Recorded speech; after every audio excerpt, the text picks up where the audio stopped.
In this tutorial, I'll be showing you how to create an extrude in Inventor Fusion. Let's start with a sketch on the XY plane. Now let me bring in the center point rectangle tool. Let's snap the center to the origin point. We'll dimension it at 40 by 60 millimeters. Let me zoom in a bit. Next, I'm going to bring in a 3-point circle.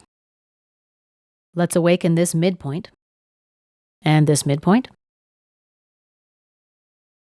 and lastly a 3-point arc. First point, second point coincident here, and third point.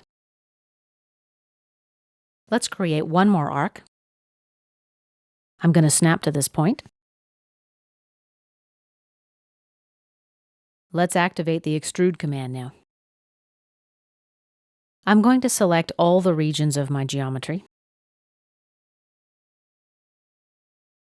Let's make this distance 5 millimeters and press Enter. And here's our extrusion. Let's accept it by clicking OK. And let's make the sketch visible.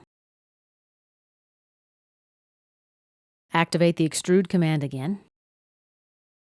We talked before about the fact that we can reuse sketches in Inventor Fusion. The sketches that we create aren't linked to solids in any direction. Let's select the sketch. And we'll make this extrusion 30 millimeters. Fusion assumes that I want to make an extruded cut. Let's switch this to join. We can do the same thing right here too. Let's accept. Actually, to create an extrusion, I don't really even need to have a sketch.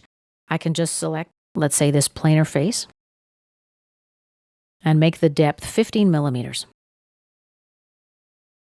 The join option is pre-selected from this drop-down menu.